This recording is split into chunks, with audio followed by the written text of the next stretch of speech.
Assalamualaikum warahmatullahi wabarakatuh, teman-teman di seluruh Nusantara yang satu hobi dan yang sama-sama masih pemula. Seperti pada video sebelumnya, saya sudah membagikan pengalaman tentang pembuatan natrium sulfida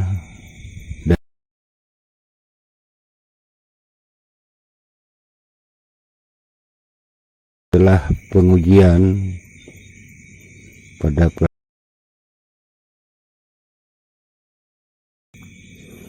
saya mendapatkan hasil. Ini adalah pengendapan dari 50 ml larutan, sangat halus.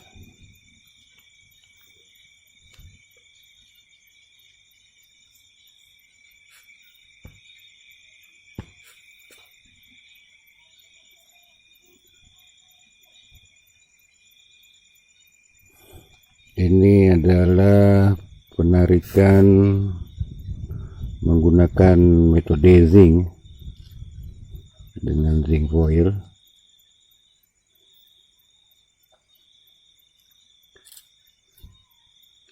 Ini adalah hasilnya. Ini penarikan berdasarkan waktu 8 jam pertama dan 12 jam berikutnya.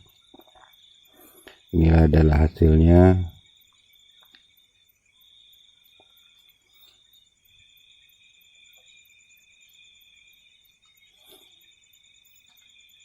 Logam sangat bagus ini kalau dilihat dari warnanya.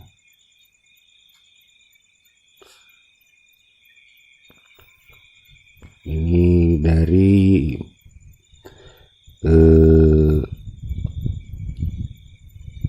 larutan sebanyak 50 ml. 50 ml saya gunakan zinc dan saya lebur. Dan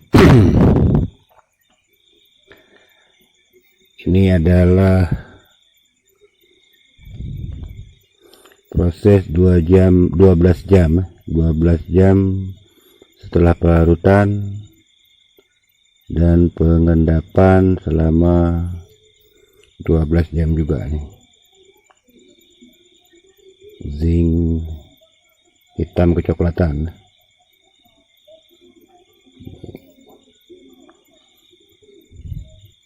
Warna zinc sudah hitam kecoklatan dan sudah tidak bereaksi lagi.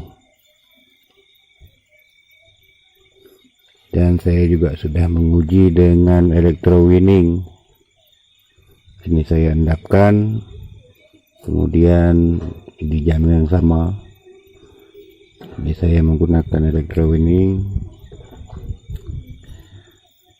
Didapati endapan pada plat katoda, endapan kuning, namun pada proses electrowinning ini berjalan sangat lambat. Mungkin dikarenakan tingkat kelarutan logam pada cairan, karena saya menggunakan tiosulfat racikan, kemungkinan encer atau kurang pekat. Namun warna daripada endapan yang tertangkap oleh katoda ini menyerupai endapan pada zinc, coklat kehitaman, dan ini terlihat kekuningan. Dan satu hal lagi, ternyata dengan menggunakan tiosulfat ini tingkat kelarutan tembaga atau Cu pada material itu sangat kecil, sangat sedikit sekali, karena material yang saya gunakan adalah material limbah gelondong yang ini sangat banyak mengandung tembaga, sehingga pada pengolahan sistem basa menghabiskan banyak kimia, khususnya pada pencukiman logam karena banyak didapati tembaga, sehingga tidak diteruskan dalam pelarutan sistem basa. Seperti pada gudang teman saya, kami melarutkan tembaganya dulu, kemudian diproses sistem basa setelahnya. Dan dengan menggunakan tiosulfat ini, ternyata tingkat kelarutan tembaga sangat minim sekali, sangat kecil sekali, karena benar-benar logam yang didapat sangat kecil dan warnanya cukup bagus kalau dilihat dari warna. Dan pada zinc juga tidak terlihat tanda-tanda adanya tembaga, karena zinc sangat cepat menangkap tembaga dan zinc akan memerah sesuai dengan warna tembaga. Namun pada proses tiosulfat ini tidak terlihat adanya tanda-tanda logam tembaga.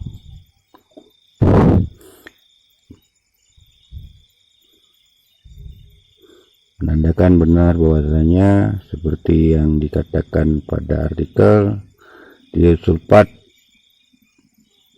sangat sedikit melarutkan tembaga. Seperti ini, hitam kecoklatan. Ini kalau teman-teman yang biasa mengolah menggunakan zinc untuk mengekstrak logam, mungkin sudah mengenali ciri-cirinya. Seperti apa logam yang menempel pada zinc. Zinc tidak terlarut namun ditempeli oleh logam lain, karena zinc adalah salah satu logam transisi yang sangat baik untuk pengekstrakan logam, khususnya logam emas.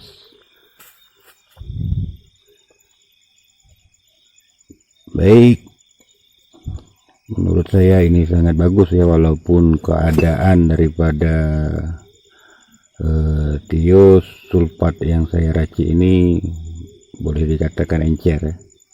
Karena sebenarnya natrium tiosulfat itu ada pada endapan natrium setelah proses pembuatan.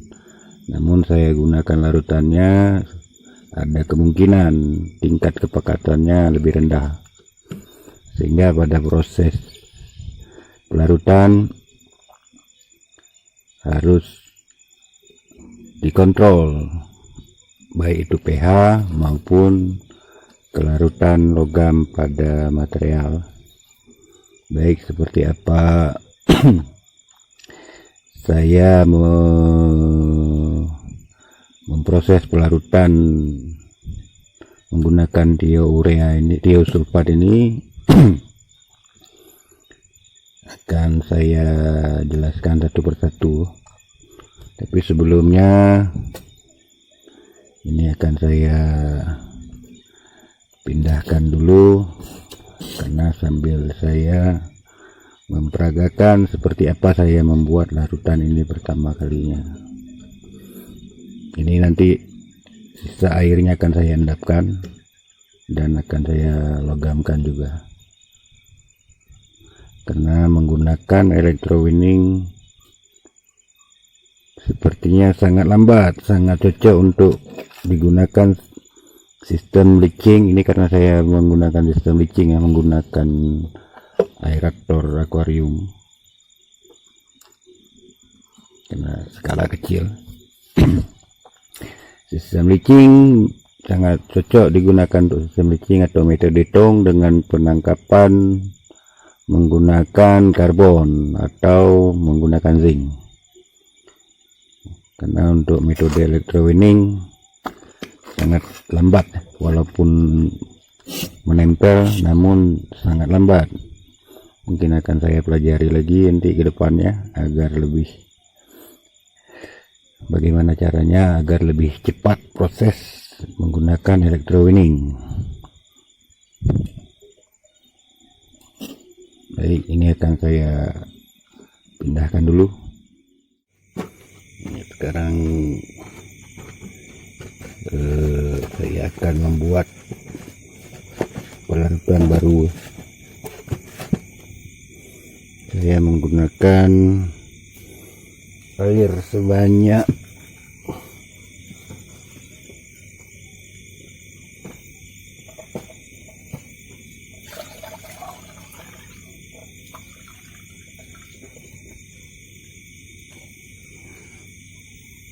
500 ml. Ini adalah air sumur saya.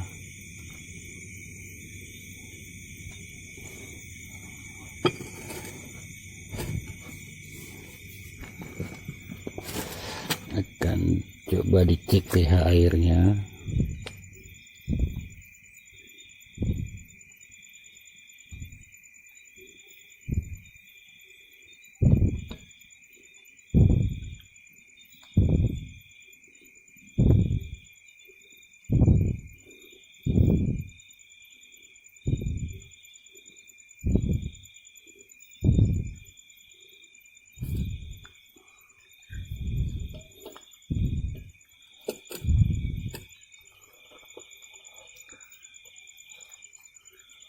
pH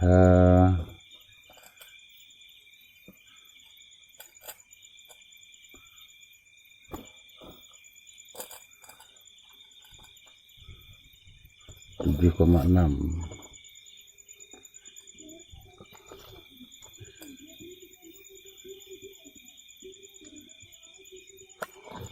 Ini adalah pH air sumur saya, lumayan bagus ini pH airnya.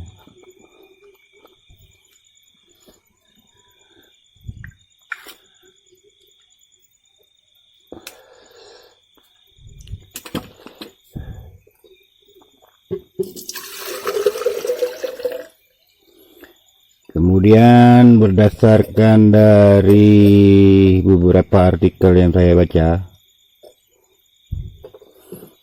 karena banyak sekali metode-metode pelarutan menggunakan tiosulfat ini, namun dari beberapa artikel yang saya baca, saya menyimpulkan dan mencoba untuk memahami.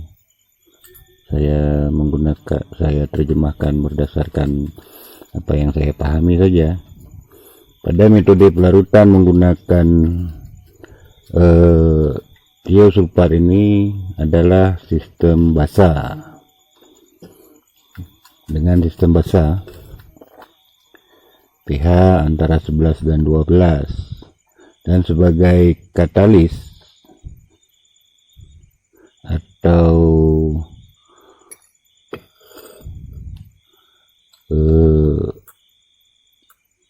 faktor pendukung atau oksidator daripada tiosulfat ini adalah terusi atau CuSO4. Ini adalah terusi yang hasil dari pengolahan pelarutan tembaga. Ini material yang saya gunakan ini adalah material limbah gelondong yang luar biasa tembaganya, dan kami olah di gudang pengolahan Deman. Dan karena terjadi kesalahan teknis sehingga proses pengelektrowinningan tertunda, sehingga larutan tembaga yang sudah terlarut, yang sudah pekat, membentuk terusi karena tidak terelektrowinning.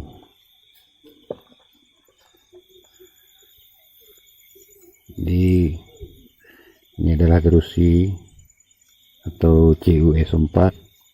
Ini saya gunakan sebanyak sedikit saja sebagai oksidator atau katalis untuk mempercepat laju reaksi ya. Kalau dalam istilah kimianya, katalis adalah suatu senyawa kimia yang bertujuan untuk mempercepat laju. Saya menggunakan sekitar 2 atau 3 gram lah. Ini akan saya haluskan.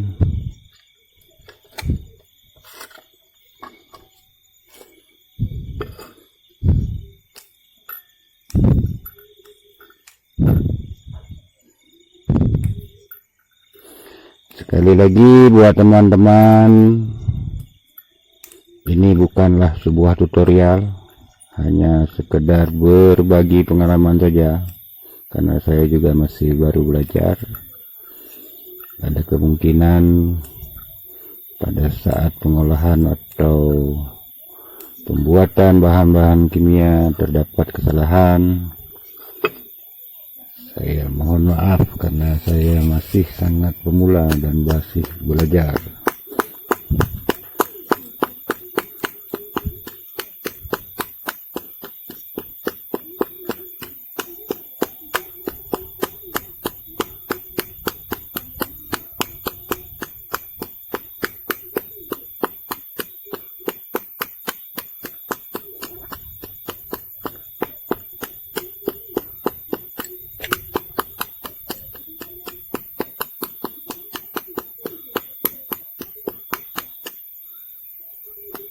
Kemudian dilarutkan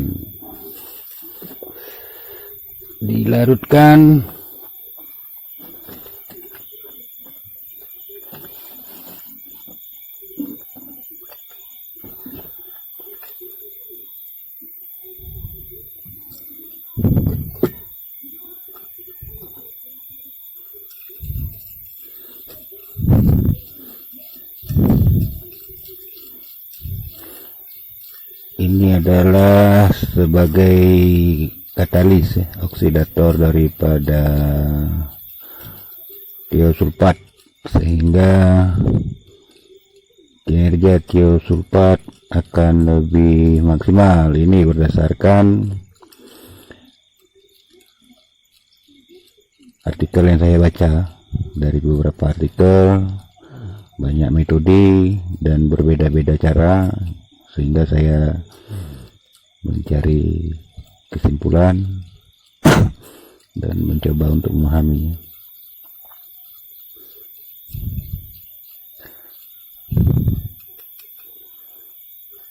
Ini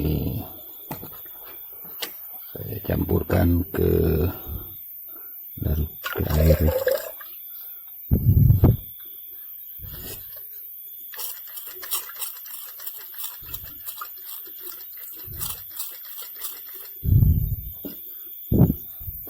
Dan sekarang akan saya ukur pH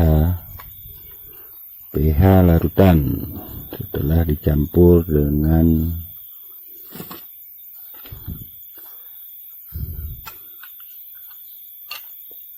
tembaga sulfat atau CuSO4. Saya gunakan lakmus saja.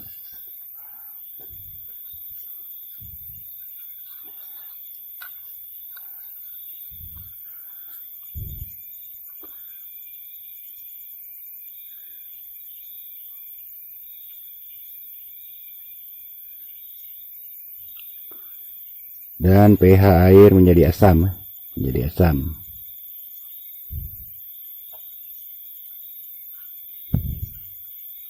berada di pH 4.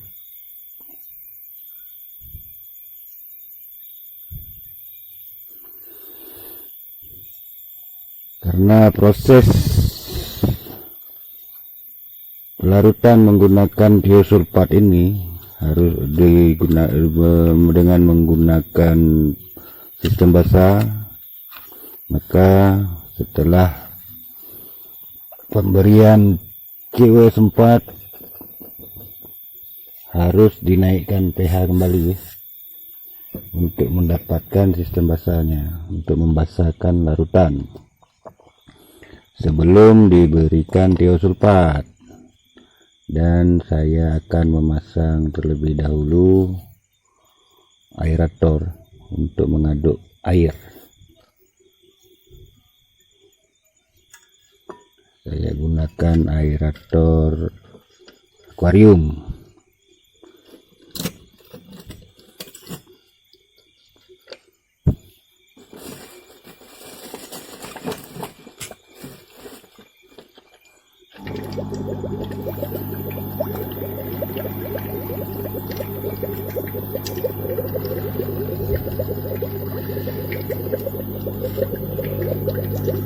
Dan jumlah air nanti akan disesuaikan dengan material, sekurang-kurangnya 2/3 dari material 1, air 2, agar pengadukan lebih maksimal sehingga material tidak menumpuk, tidak terlalu menumpuk di bawah. Karena ini saya menggunakan aerator akuarium, mungkin tekanan anginnya tidak terlalu kuat. Jika dengan menggunakan kompresor atau menggunakan metode tong, akan didapati tekanan angin yang kuat sehingga pengadukan lebih maksimal.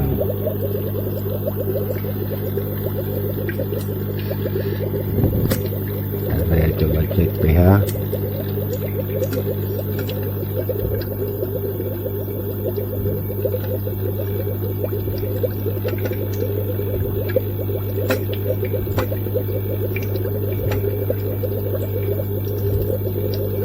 pH 4-5. Ini akan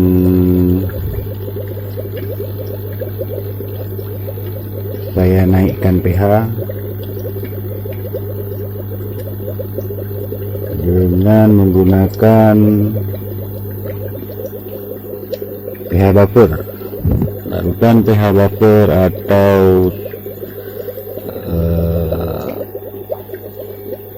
seperti yang sudah saya buat videonya. Saya menggunakan NH4OH atau amonium hidroksida.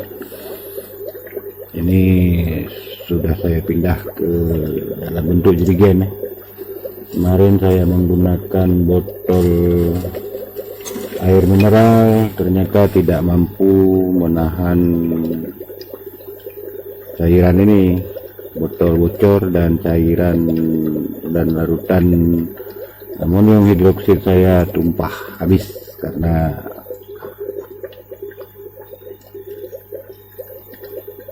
botol penyimpanannya bocor. Pada saat pemberian amonium hidroksida ini akan terjadi perubahan pada warna cairannya.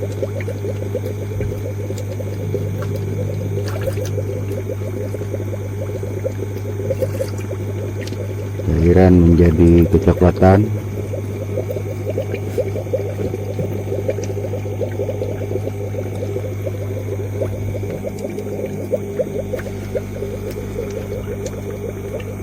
Menjadi kecoklatan, cairan menjadi kecoklatan.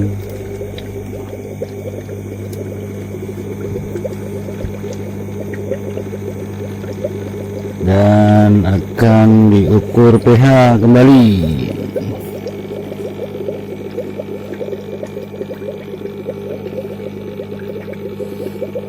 Saya gunakan kertas lakmus.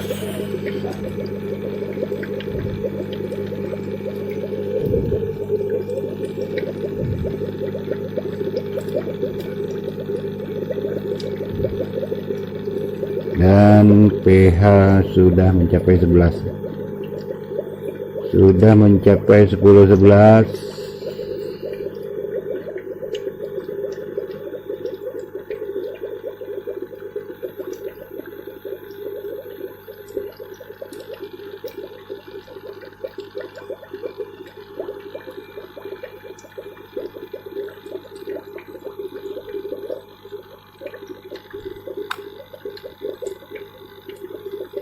Dan akan ditunggu beberapa saat.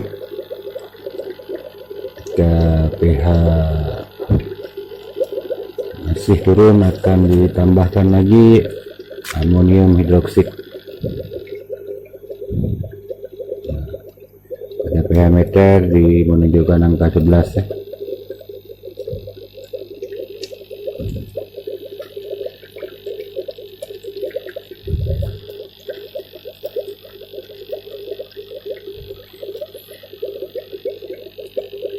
Sebenarnya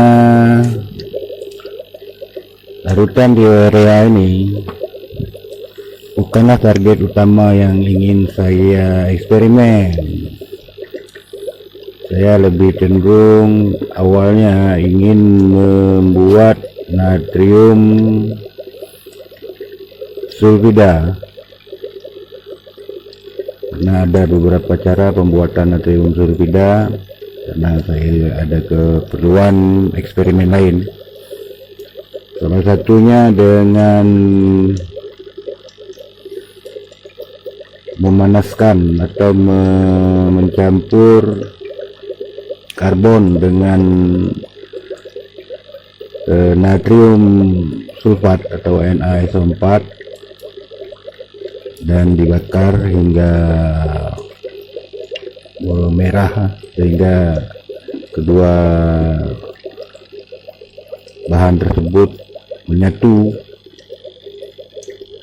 akan terbentuk senyawa natrium sulfida, karena sulfat dari natrium sulfat teroksidasi, sehingga yang tersisa adalah sulfida. Sulfida artinya memiliki bilangan 2 oksidasi. Didapati natrium sulfida dan karbon oksida. Nah, 1U karbon oksida.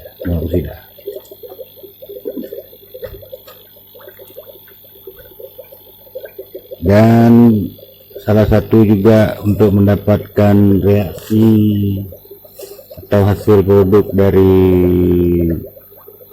pencampuran bahan kimia adalah dengan mencampurkan soda api dan belerang atau sulfur, dengan rumus kimianya NaOH ditambah S adalah sulfur, belerang, akan didapati ini larutan NaOH ditambah sulfur, akan didapati NaS ditambah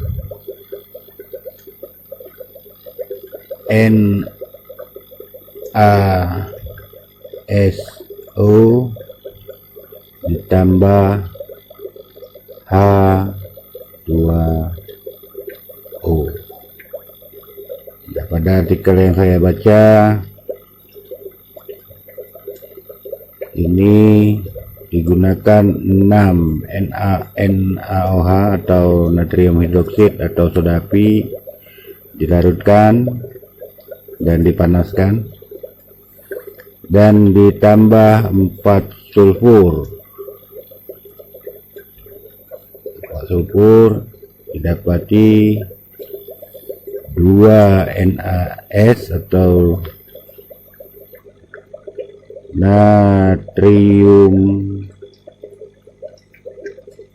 sulfida, dan juga didapati Na2S2O3, dan inilah natrium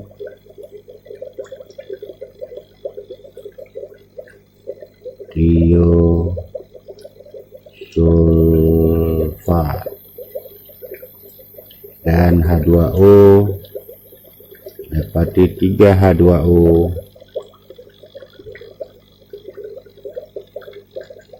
Ini adalah air. Ini berdasarkan perumusan dari ahli kimia, bukan saya, karena saya bukan ahli, saya masih belajar. Inilah cara pembuatan larutan tiosulfat yang saya gunakan ini. Ini di bawah ini adalah endapan natrium, dan natriumnya adalah natrium sulfida, natrium tiosulfat, dan air. Ini adalah karena sudah menjadi satu, maka saya katakan ini adalah larutan tiosulfat. Tiosulfat yang sudah dilarutkan. Tujuan utama saya adalah tadinya adalah natrium sulfida, namun dalam proses ini saya mendapatkan natrium tiosulfat, sehingga saya akan menguji coba, karena tiosulfat adalah pelarut yang ramah lingkungan karena tidak beracun, dan sudah saya buktikan saya mendapatkan logam. Tinggal lagi kemungkinan adalah bahan kimia larutan tiosulfat yang saya buat ini tidak mendapatkan kepekatan yang cukup, sehingga ada kemungkinan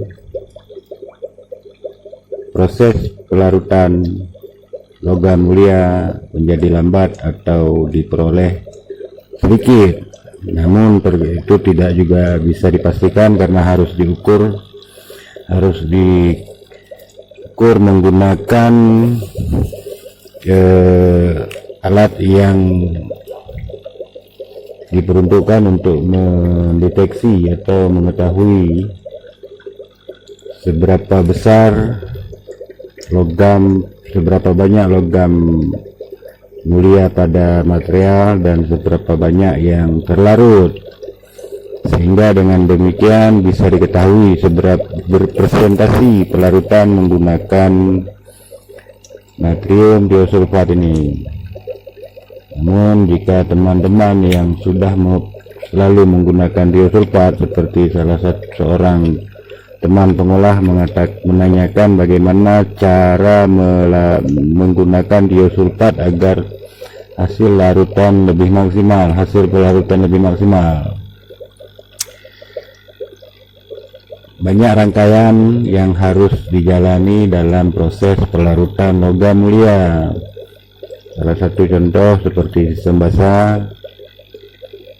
Treatment pada material itu sangat dibutuhkan. Ini menurut pendapat saya atau menurut pengalaman saya. Ini adalah material yang sudah saya roasting atau sudah saya panggang, atau dalam bahasa lain disangrai. Ini sudah saya panggang, namun saya beri air karena sangat halus sehingga abunya luar biasa, menjadi abu. Dan saya basahi kembali agar abunya tidak berterbangan. Pada pelarutan pengolahan sistem basah pada umumnya treatment sangat dibutuhkan. Salah satunya roastingan atau pemanggangan atau penyangraikan material untuk mengurangi senyawa-senyawa kimia yang mungkin terkandung pada material atau mineral-mineral pengganggu yang nantinya akan memperlambat proses pelarutan. Itu adalah tujuan utama daripada roastingan. Dan pada larutan pada sianidasi atau menggunakan pelarut sianida. Banyak metode sebelum diberikan pelarutan. Pertama,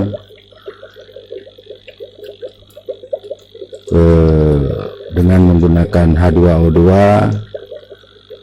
juga aqua regia, dan berbagai masih banyak lagi sistem-sistem treatment. Dalam arti kata treatment sebelum pelarutan itu salah satu faktor pendukung untuk pelarutan logam mulia pada sistem basah ataupun asam. Namun pada sistem basah menggunakan tiosulfat ini saya juga tidak bisa memastikan apakah ini benar. Ini hanya berdasarkan pemahaman saya saja. Setelah saya merosting, ini adalah perlakuan terhadap material. Apabila material masih berbentuk batuan, harus dihaluskan, kemudian di roasting. Itu adalah perlakuan pada material. Kemudian pada larutan, pada air yang akan kita gunakan, saya menggunakan CuSO4 sebagai oksidator nantinya buat membantu kinerja daripada tiosulfat itu sendiri. Kemudian pH, pencocokan pH, karena sistemnya basah, pH harus basah. Dan rekomendasi dari para ahli berdasarkan artikel yang saya baca, tiosulfat berada di pH 11 sampai 12. Itu adalah rekomendasi dari ahli berdasarkan artikel yang saya baca, sehingga saya melakukan hal itu. Baik, sekarang akan saya cek kembali pH. Apabila terjadi penurunan akan dinaikkan kembali.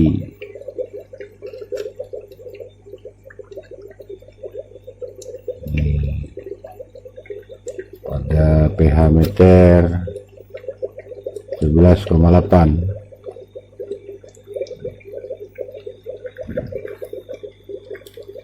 Saya akan cek menggunakan lakmus.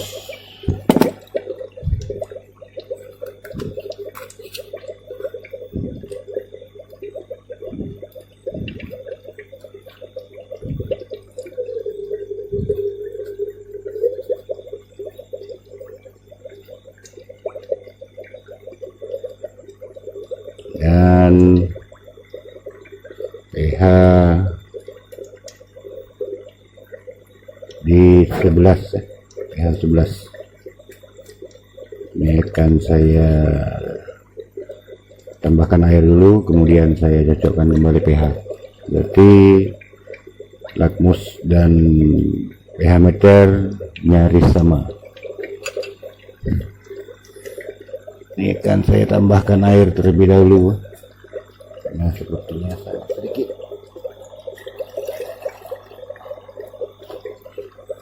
Saya tambah 200 ml. Ya. Jadi air yang sudah saya gunakan sebanyak 700 ml, dan akan saya tambahkan sedikit lagi natri amonium hidroksida.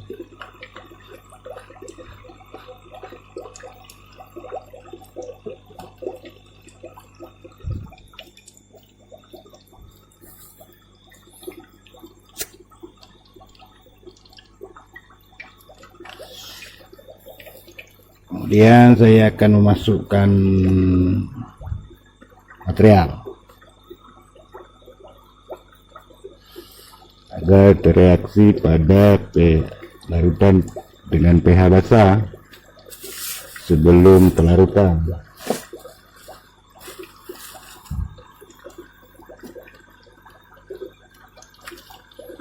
Ini material limbah gelundung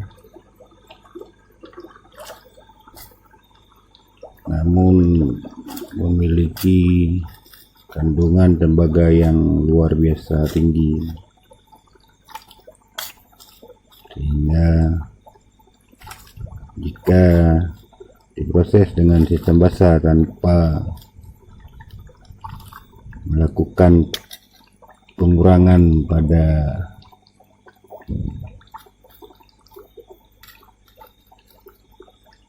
tembaga, logam tembaganya, maka akan sangat banyak memakan kimia.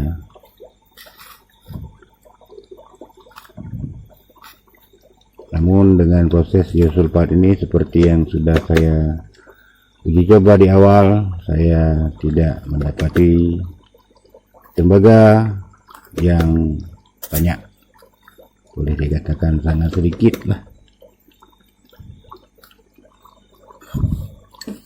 Saya kira cukup lah agar pengadukan lebih maksimal. Ini akan ditunggu beberapa saat, dan ini adalah sebagai pembuktian bahwasanya material ini mengandung banyak logam tembaga. Ini akan saya larutkan dengan sistem asam menggunakan asam sulfat.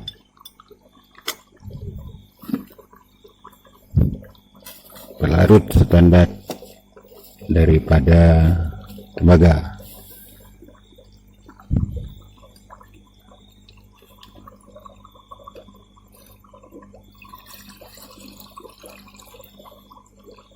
Alangkah lebih baiknya jika ditambah dengan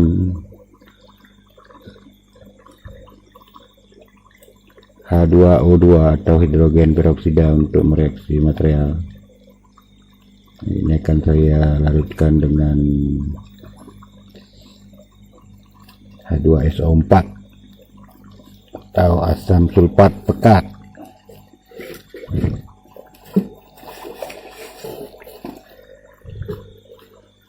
Ini H2SO4 saya.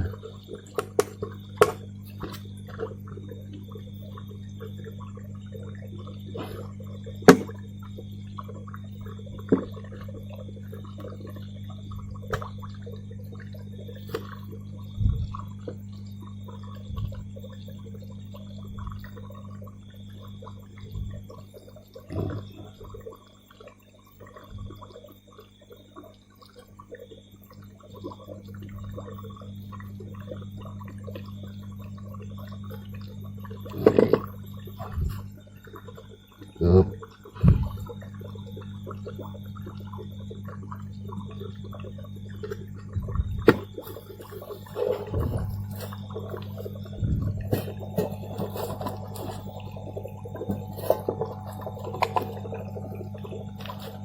Dan akan saya aduk menggunakan aerator juga. Ini adalah sebuah sistem leaching dalam metode pelarutan. Katakan ini sistem leaching atau pengadukan.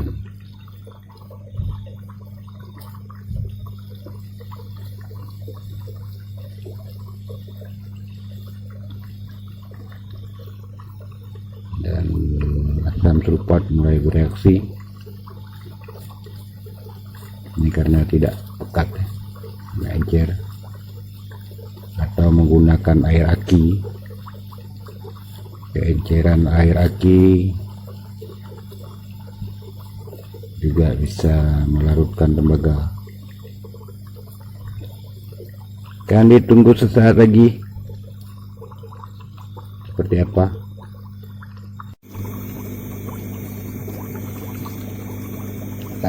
Sambil menunggu jangan lupa ngopi dulu teman-teman. Ya.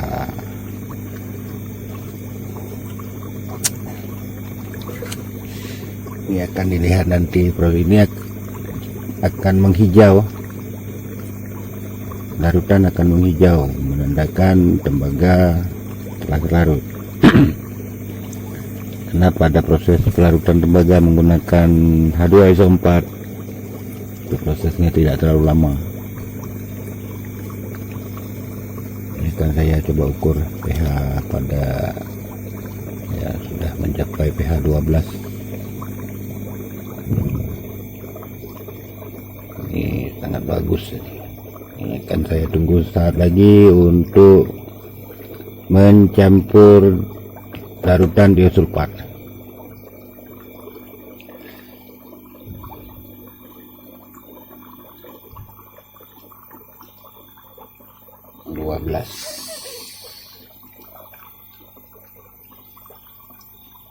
Tunggu sesaat lagi. Ini akan saya cek pH kembali. Sekitar 10 menit berlalu. pH masih stabil di angka 12.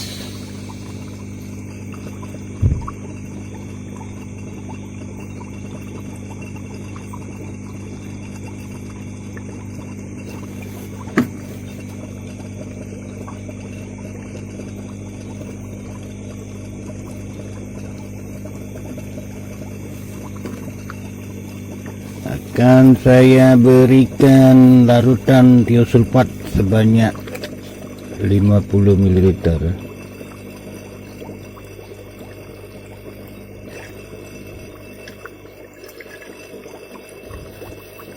Ini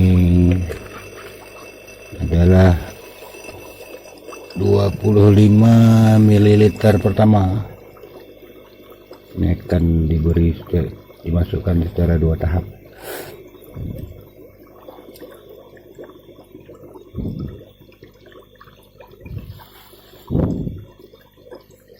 Ini adalah 25 ml.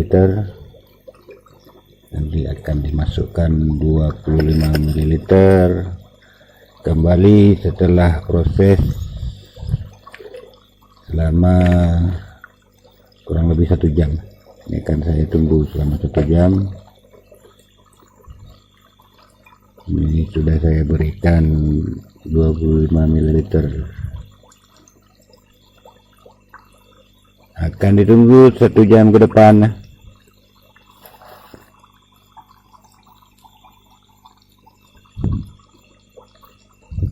untuk menambah kembali larutan tiosulfatnya.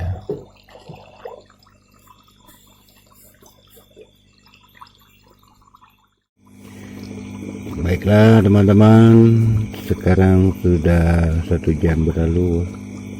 Ini akan saya tambahkan 25 ml kembali.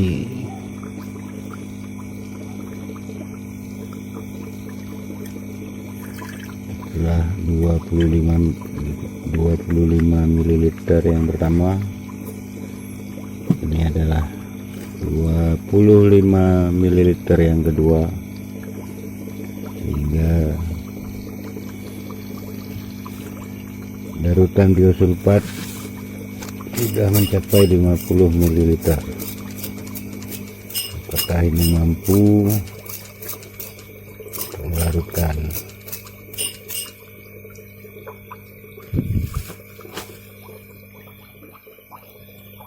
Baik, dan ini adalah material yang saya larutkan menggunakan asam sulfat untuk melihat keadaan tembaganya. Ini air sudah kehijauan.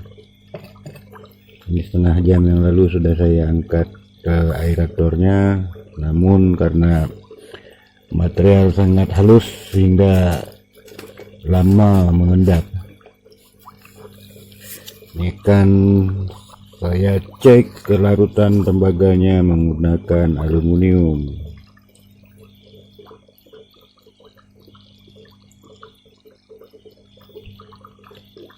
Material ini sangat dominan dengan logam tembaga, sehingga apabila diproses dengan sistem basah tanpa dilakukan pengurangan logam tembaganya, maka akan sangat menguras bahan kimia,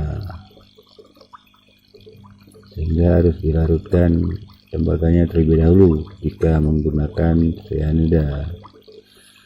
Berbeda dengan menggunakan tiosulfat ini. Dengan menggunakan tiosulfat sangat sedikit sekali tingkat kelarutan logam tembaga seperti yang telah saya lakukan pada pengujian di awal dengan material yang sama. Sangat sedikit sekali. Ini dalam waktu yang tidak sampai 2 jam ya. Ini setengah jam yang lalu saya angkat aeratornya agar mengendap, namun karena material sangat halus, material belum juga mengendap. Dan ini adalah hasil dari penangkapan logam tembaga.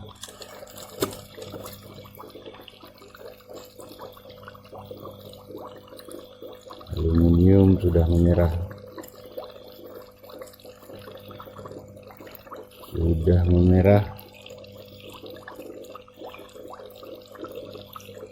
menandakan logam tembaga sudah terlarut dalam waktu yang sangat singkat. Dan dengan konsentrasi asam sulfat yang tidak pekat, ada kemungkinan setara dengan air aki. Berarti menggunakan air aki juga akan bisa atau akan mampu melarutkan tembaga pada material dalam tempo sesaat. Kepekatan tembaga sudah bisa ditarik oleh logam aluminium. Inilah buktinya bahwasanya material yang saya olah ini adalah material yang banyak mengandung logam tembaga. Namun pada proses pelarutan menggunakan tiosulfat, logam tembaga sangat sedikit atau nyaris tidak ditemukan. Kemungkinan tetap ada terlarut, namun tidak mendominasi seperti ini. Ini sangat padat logam tembaganya, langsung memerah. Berbeda pada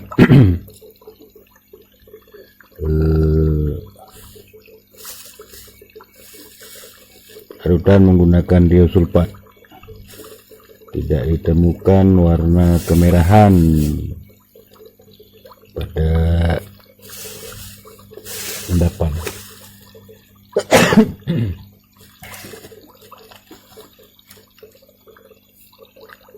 Demikian teman-teman, ini akan coba saya cek kembali pH.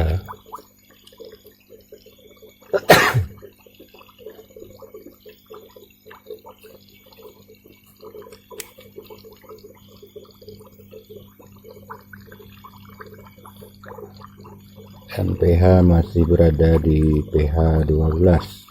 Ini sangat bagus. Ini akan ditunggu hingga 12 jam untuk melihat kelarutan. Ini saya langsung menunggu 12 jam saja, tidak perlu proses tahap pengujian karena sudah dilakukan di awal tadi ya. Dan sudah didapati hasil dari proses pengujian di 8 jam pertama dan 12 jam berikutnya, dan benar didapati logam dan tidak mengandung logam. Mungkin kemungkinan ada, tapi tidak banyak logam tembaga. Walaupun material yang saya larutkan adalah material yang dominan tembaga, seperti pada hasil electrowinning ini. tidak ada warna kemerahan atau warna tembaga.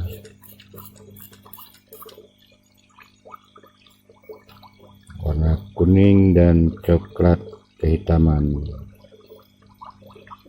Dan pada larutan sistem asam, warna tembaga sangat luar biasa.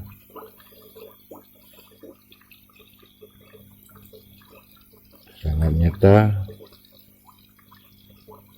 logam tembaga pada material ini, pada material yang sedang diproses pelarutan.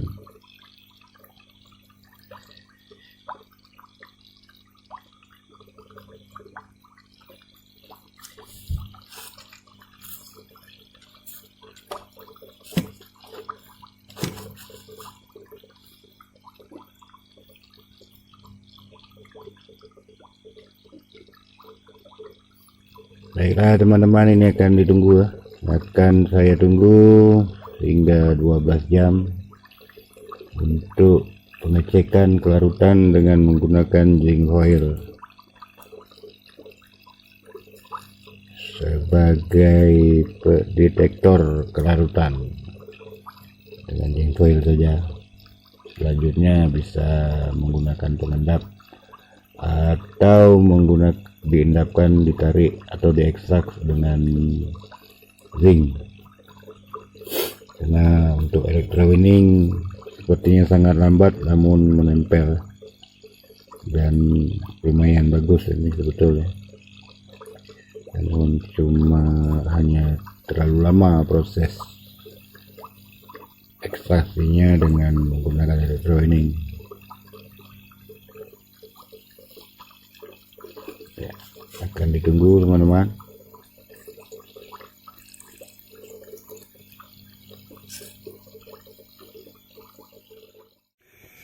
Baiklah teman-teman, ini sudah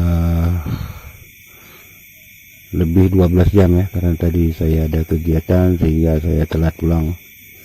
Ini saya sudah matikan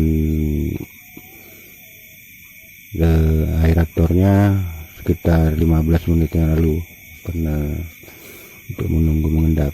Dan pada sistem asam ini sangat lambat mengendapnya karena saya nyalakan juga, dan sangat lambat mengendapnya karena zinc foil saya sudah habis. Saya coba menggunakan aluminium, mudah-mudahan mau menempel. Jika benar sudah terlarut, akan ada perubahan pada warna pada aluminium. Dan ini adalah air dari pengolahan yang pertama. Ini saya endapkan dengan aluminium, dan aluminiumnya juga sudah mulai menghitam, dan sebagian sudah saya bakar. Tadi sore saya ke tempat teman membakar logam, sebagian dari logam yang saya endapkan ini karena saya campur air kemarin karena mencuci wadah, jadi airnya agak banyak. Dan dari pengendapan yang sudah saya lebur, saya mendapatkan logam.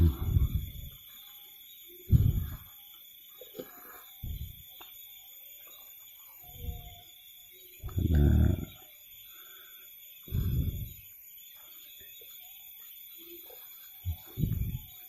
untuk ini memang benar-benar sedikit melarutkan tembaga sehingga logamnya sangat kecil. Namun dari warna logam yang didapat sangat bagus ya, kuning pucat. Dan menandakan kandungan AU-nya lumayan bagus. Ini baru sebagian yang saya lebur dari air pengurahan kemarin, pengurahan yang pertama. Dan materialnya juga tidak banyak, wajar lah logamnya cuma sedikit karena material yang saya olah sangat sedikit. Sepertiga dari total larutan karena saya menggunakan membuat sepertiga saja supaya pada saat pengadukan lebih merata.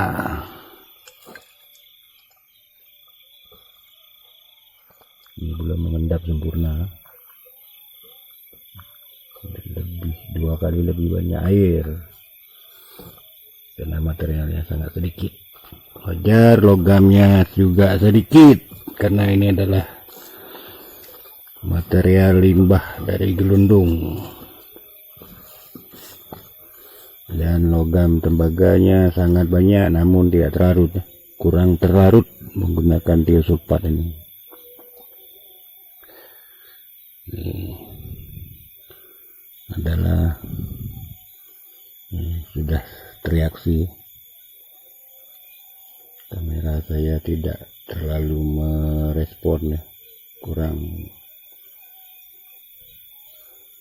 Ini kalau saya lihat sudah mulai menempel warna kekuningan, namun kamera saya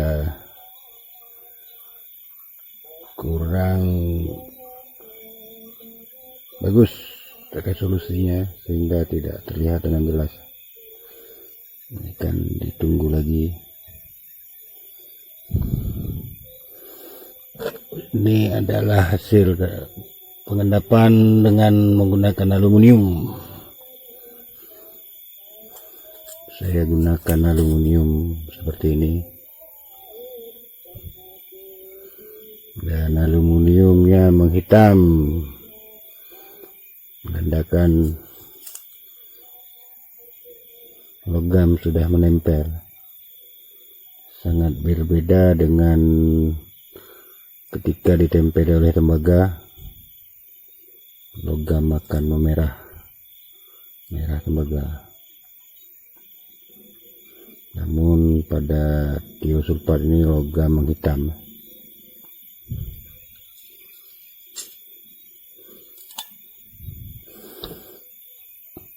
Baiklah teman-teman, ini akan saya tunggu sesaat lagi. Ini sudah mulai jelas perubahan warnanya. Kalau saya yang lihat warna kekuningannya sangat jelas ini. Namun kamera saya yang kurang respon.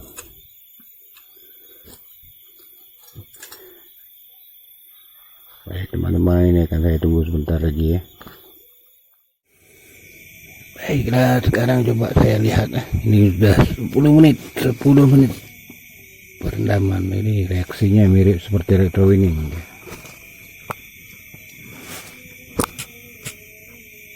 Mengeluarkan buih karena aluminium tereaksi dengan larutan basah. Ini karena basah kuat, pH 11-12. Coba saya lihat, ini sudah sangat jelas. Ini warnanya sudah mulai menebal.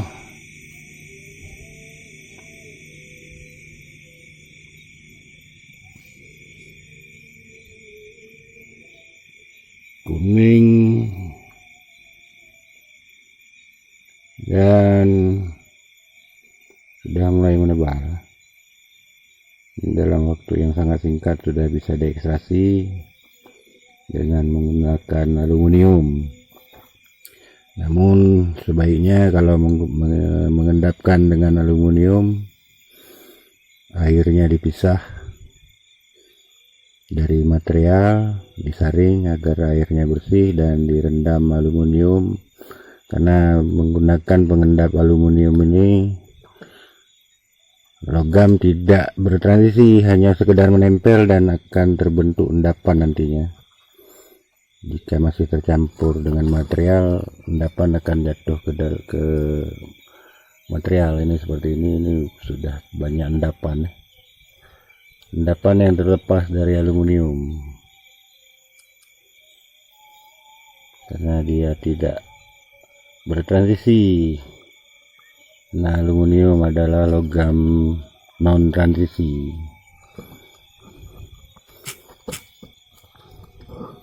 Aluminium ditempeli oleh logam lain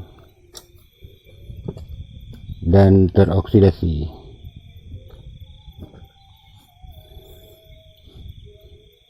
Demikianlah teman-teman.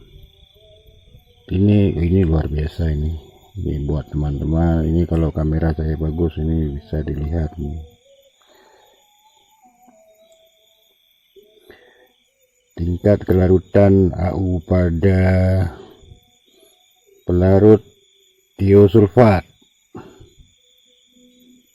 Ini walaupun tiosulfat yang saya buat ini encer, namun reaksinya sangat bagus pada saat pelarutan dan sangat berbeda dengan larutan tembaga. Ini adalah material yang sama, namun ini saya pakai asam dan akan dilihat endapan tembaga berwarna apa.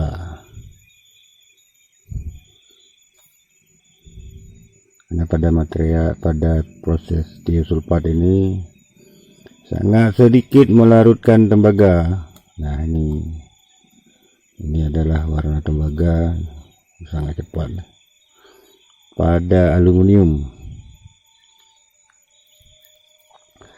dan sama saja warnanya jika kita menggunakan zinc atau besi, warnanya akan sama, memerah dan kuning. Inilah perbedaannya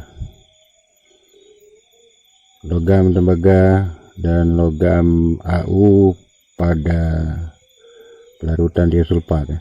Ini dengan asam karena materialnya sama. Ini dengan tiosulfat, logam tembaga kurang terlarut, dan ini dominan tembaganya. Memang luar biasa pada material ini, karena sistem kalau menggunakan cyanida akan sangat merugikan karena banyak menguras cyanida. Karena dominan akan dihasilkan logam tembaga jika tembaganya tidak dilarutkan terlebih dahulu. Demikian teman-teman proses yang saya lakukan. Ini yang saya lakukan ya. Bukan berarti harus seperti ini. Mungkin teman-teman punya metode yang lain yang lebih bagus lagi untuk capaian hasil yang maksimal ya. Luar biasa ini.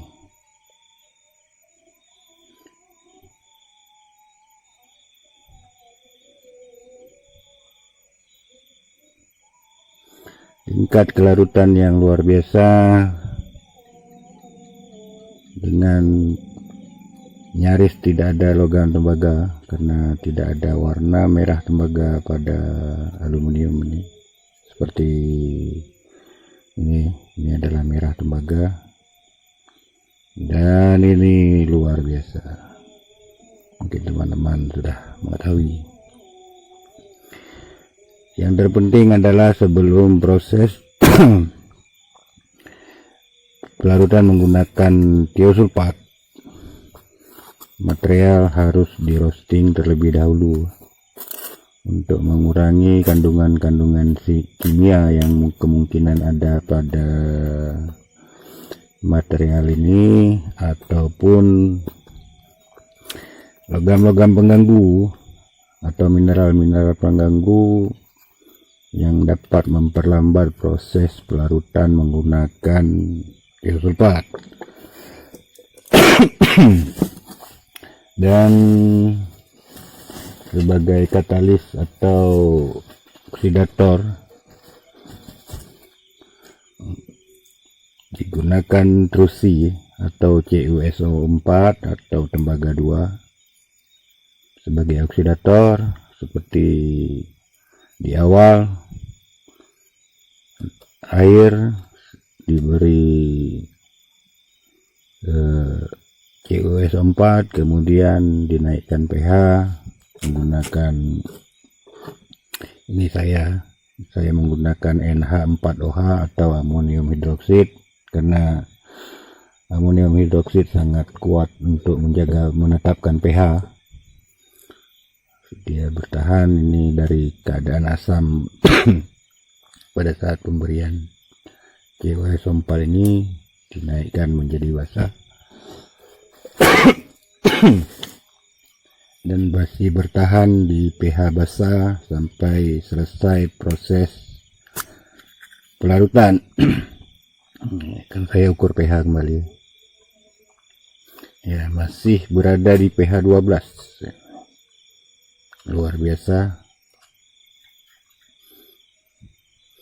Ini adalah proses pelarutan logam AU menggunakan tiosulfat. Ini cara saya. Dan buat Bang El Caca, ini cara saya, Bang. Ya. Material yang sedikit ini hanya sekedar perumpamaan saja, Bang. Mungkin Abang bisa pelajari kembali atau lihat kembali apakah yang saya buat sudah bisa dikatakan benar atau kurang sempurna, karena saya juga baru mengenal tiosulfat, karena secara tidak sengaja saya dari hasil proses pembuatan natrium sulfida saya mendapatkan juga tiosulfat, karena target saya pembuatan natrium sulfida.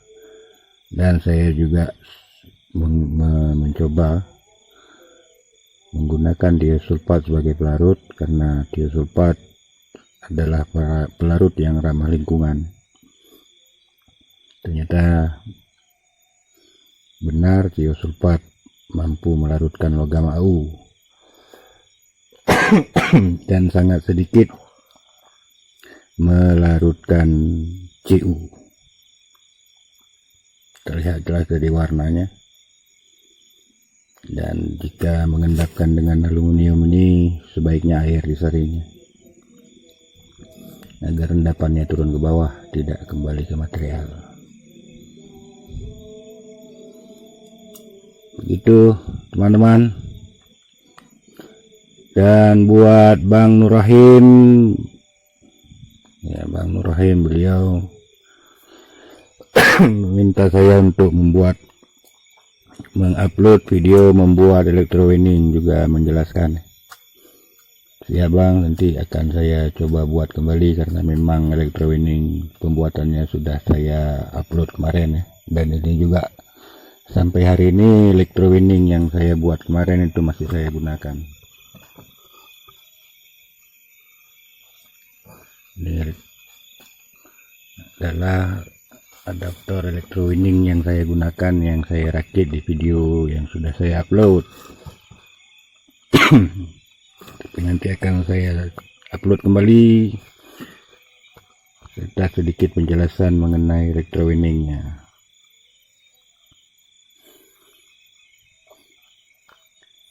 Dan tidak muluk-muluk, saya tidak melebih-lebihkan.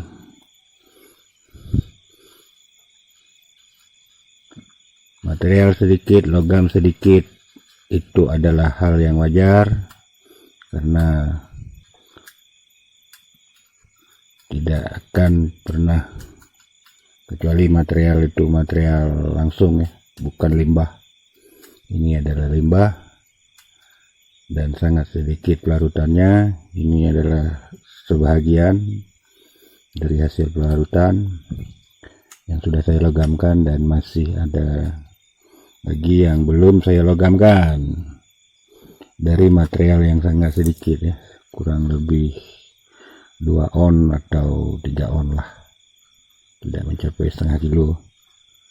Namun logam mampu dilarutkan dan mampu diekstrak serta dilogamkan dengan kualitas logam yang baik, dengan tidak begitu melarutkan tembaga, karena material ini adalah material yang dominan mengandung tembaga. Dengan menggunakan tiosulfat ini didapati logam yang sangat sedikit kandungan tembaganya.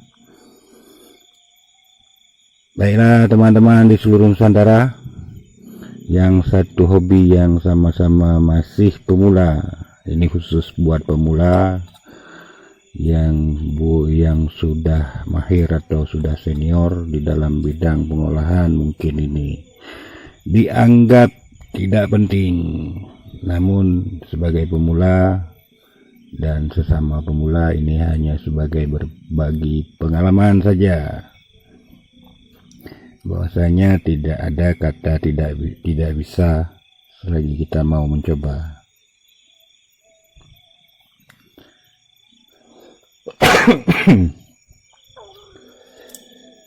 Baiklah teman-teman,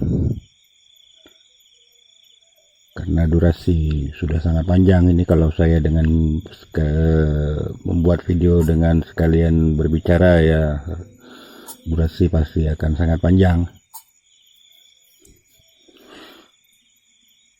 Namun inilah hasil eksperimen saya tentang tiosulfat. Saya cari ilmu dari berbagai artikel, saya simpulkan dan coba saya pahami serta saya praktekkan, dan saya sudah mendapatkan hasilnya seperti yang teman-teman lihat semua. Seperti itu, tidak ada rekayasa, walaupun video dipotong-potong, namun saya tidak melakukan rekayasa karena tidak ada untungnya. Kalau kurang ya kurang, kalau tidak bagus ya tidak bagus, karena sekedar berbagi pengalaman saja. Mudah-mudahan ada manfaatnya buat teman-teman yang khususnya pemula, yang bisa diambil sebagai sedikit pelajaran atau tambahan. Dan sekaligus ini karena menjelang Ramadan, saya selaku ET Channel memohon maaf yang sebesar-besarnya buat teman-teman di seluruh Nusantara apabila di dalam sapaan atau penayangan video saya ada unsur kesalahan, baik yang disengaja ataupun tidak disengaja. Saya mohon maaf yang sebesar-besarnya buat seluruh teman-teman di seluruh Nusantara. Baiklah teman-teman, ketemu lagi nanti kita di video selanjutnya, karena saya harus bereksperimen kembali dengan natrium sulfida, dan saya nanti juga akan coba mengumpulkan bahan untuk pembuatan kembali electrowinning, karena memang mungkin ada keraguan atau sedikit keraguan tentang electrowinning, seperti apa electrowinning yang bisa digunakan atau yang layak digunakan, walaupun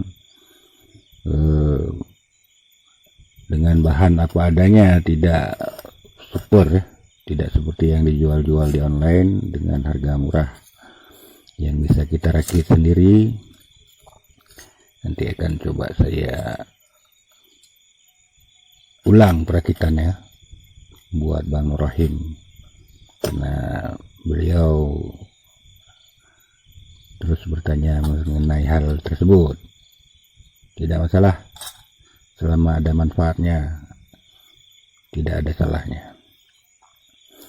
Baik teman-teman di seluruh Nusantara, terima kasih telah mengikuti channel saya dan telah mendukung sepenuhnya channel saya. Saya ucapkan ribuan terima kasih. Sampai ketemu di video-video selanjutnya. Wassalamualaikum warahmatullahi wabarakatuh.